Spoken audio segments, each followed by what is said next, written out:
ও দাদা, আজকে কিন্তু তোমার বন্ধু জিন ও তোমার মায়াবী পরীর গল্পটা বলতেই হবে। আদরের নাতি ও নাতনির মুখে কথাটা শুনে হোসাইন দাদা বললেন, ঠিক আছে, তোমরা যখন এত করে শুনতে চাও তাহলে বসো, আসো আমার পাশে এসে বসো। এই বলে হোসাইন দাদা বলতে শুরু করলেন। হোসাইন দাদা বললেন, শোনো, আমার বয়স 7 কি 8 বছর। তখন আমার বাবা আমাকে একটা হাফেজিয়া মাদ্রাসায় রেখে আসেন।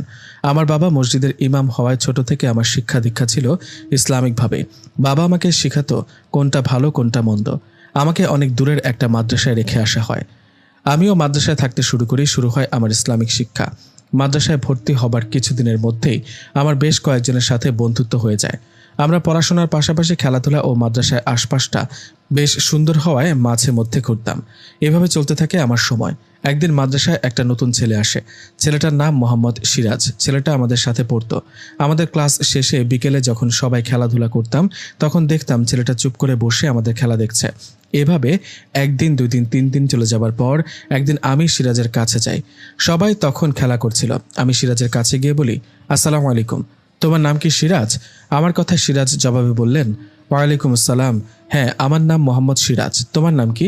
সিরাজের কথায় আমি বললাম, আমার নাম মোহাম্মদ হোসাইন। আচ্ছা সিরাজ, আমরা রোজ বিকেলে খেলা করি, তুমি বসে বসে দেখো, তুমি আমাদের সাথে খেলো না কেন? সিরাজ বলল, আসলে আমি তো মাদ্রাসায় নতুন, কাউকে সেভাবে চিনি না, এছাড়াও আমার এসব তেমন ভালো লাগে না। সিরাজের এমন কথায় আমি জবাবে বললাম, খেলতে আবার কার না ভালো লাগে, চলো তুমি আমার সাথে খেলবে। কথাটা বলে সিরাজকে নিয়ে সেদিন খেলতে গেলাম। এভাবে বেশ কদিন চলে যাবার পর সিরাজ ও আমার মধ্যে বেশ ভালো একটা সম্পর্ক হয়।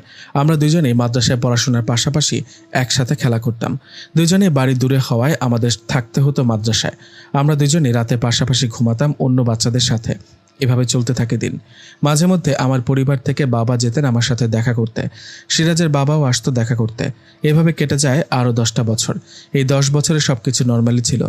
10 বছর পেরিয়ে যাওয়ায় আমাদের বয়স যখন 17-18, তখন আমরা মাদ্রাসার পড়াশোনার পাশাপাশি দুজনে মিলে রোজ বিকেলে ঘুরতে যেতাম মাদ্রাসার পাশে একটা পাহাড়ে। জায়গাটা খুব সুন্দর। দুজনেই সেখানে গিয়ে সময় কাটাতাম, গল্প করতাম। একদিন সিরাজ বড় হুজুরের কাছে ছুটি নিয়ে বাড়িতে চলে যান। আমি ওকে জিজ্ঞেস করায় ও আমাকে বলেছিল বাবা অসুস্থ, 2-1 দিন থেকে চলে আসবো। 2-1 দিন পর সিরাজ ঠিকই আবার মাদ্রাসায় আসলেন।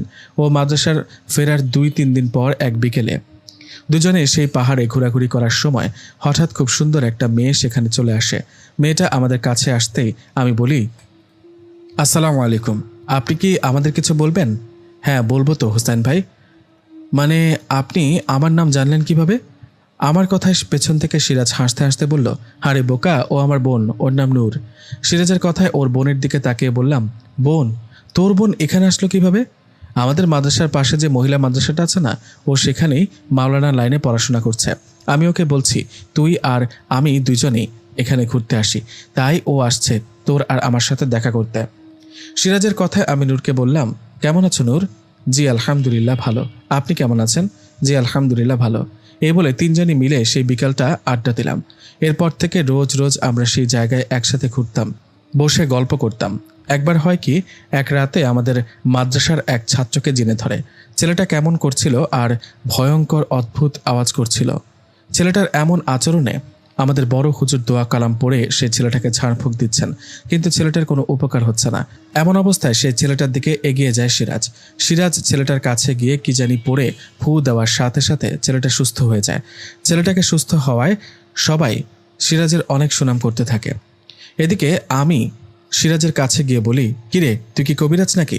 বড় হুজুর তো পারলো না, তুই কেমনে পারলি? আরে আমি দোয়া পড়ে ফোন দিয়েছি, কাজ হয়ে গেছে, এসব বাদ দে তো। সিরাজের কথায় আমিও আর কথা বাড়ালাম না। ভাবলাম এরকম তো হয়, স্বাভাবিক ব্যাপার। এই ঘটনার ঠিক 2 দিন পরে এক রাতের ঘটনা। আমি, সিরাজ ও আমাদের পাশে সিরিয়াল অনুযায়ী বাকি মাদ্রাসার ছাত্ররা ঘুমিয়েছিলেন। সিরাজ আর আমি ভালো বন্ধু হওয়ায় দুজনেই ফ্লোরে পাশাপাশি ঘুমাই। এক রাতে কোনো কারণে আমার ঘুম ভেঙে যায়। আমার ঘুম ভাঙতেই আমি দেখি সিরাজ বিছানায় নেই। ওকে বিছানায় না দেখে বিষয়টা অন্যভাবে নেইনি, কারণ রাতের বেলা তো অনেকেই বাথরুমে যায়। সিরাজও হয়তো বাথরুমে গেছে, এই ভেবে আমি আবারও ঘুমিয়ে পড়ি। কিন্তু আমার সন্দেহ হয় তার পরের রাতে। আগের রাতের মতো পরের রাতেও সিরাজকে বিছানায় না দেখে মনের মধ্যে সন্দেহ জাগে। আমি রাতে সিরাজকে কিছু না বললেও সকালবেলা ওকে ডাক দিয়ে বলি, আচ্ছা সিরাজ, একটা কথা বল, গত রাতে রাত 3টা কি 4টা হবে, এই সময় তুই কই গেছিলি? এটা আবার কেমন কথা ভাই, বাথরুমে কি যেতে পারি না? বাথরুমে গেছি। তাই বলে পরপর 2 রাত একই সময় তুই বাথরুমে যাবি? আরে কি শুরু করলি, এসব বাদ দে না। সিরাজের কথা শুনে বুঝে যাচ্ছে ও বিষয়টা এড়িয়ে যেতে চাচ্ছে। ওর এমন ব্যবহারে আমি আর কথা বাড়ালাম না। আমি অপেক্ষা করতে লাগলাম ও আর কখন রাতে উঠে বাইরে যায়। যাই হোক, এভাবে পড়াশোনা ও বিকেলবেলা সেই পাহাড়ে আড্ডা দেয়া এভাবেই কেটে গেল 3টা দিন। 3 দিন পর এক রাতে আমি ও সিরাজ ঘুমিয়েছিলাম। সে রাতে সিরাজ উঠে বাইরে যাওয়ার সময় আমি টের পেয়ে যাই। ওর উঠে যাওয়ার আওয়াজে বুঝতে পারি সিরাজ উঠে যাওয়ার সময় আমি উঠে ওর পিছু নেই। আমি সিরাজের পিছু নিয়ে দেখি ও বাথরুমে না।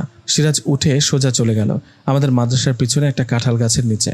আমি দূর থেকে লুকিয়ে দেখছি সেখানে সিরাজের পাশে সাদা জুব্বা পরা 7 কি 8 ফুট হবে এরকম একটা অবয়ব দাঁড়িয়ে আছে। আমি ওই সাদা জুব্বা পরা অবয়বটার মুখটা দেখতে পাচ্ছিলাম না, কারণ ওনার মুখটা ঢাকা ছিল। আমি আরও খেয়াল করে দেখলাম সিরাজ ওই অবয়বটার সাথে কথা বলছে। বিষয়টা দেখে আমি বেশ অবাকই হই। সিরাজ যেন বুঝতে না পারে সেজন্য ওর আগে গিয়ে আবারও শুয়ে পড়ি। সেই রাতটা আর ভালো মতো ঘুমাতে পারিনি। মনের মধ্যে শুধু কথা ঘুরপাক খাচ্ছিল। সিরাজ ওইটা কার সাথে দেখা করলো? অবয়বটাকে দেখে তো মনে হলো না ওটা মানুষ, মনে হলো ওটা জিন ভূত জাতীয় কিছু একটা হবে। এসব ভাবতে ভাবতে রাতটা পার হয়ে গেল। পরদিন সকালে আমি সিরাজকে কিছু বললাম না। সকালে মাদ্রাসার ক্লাস ও দুপুরে খাবার পর একটু রেস্ট, তারপর আবার ক্লাস। এভাবে সকাল ও দুপুরটা পার করে বিকেলে ফ্রি সময় আমি সিরাজকে নিয়ে সেই পাহাড়ে যাই যেখানে আমরা দুজন রোজ রোজ ঘুরতে যাই। ওখানে যাবার পর আমি সিরাজকে বলি, সিরাজ শোন, তোকে কিছু বলার আছে, তুই কিন্তু মিথ্যা বল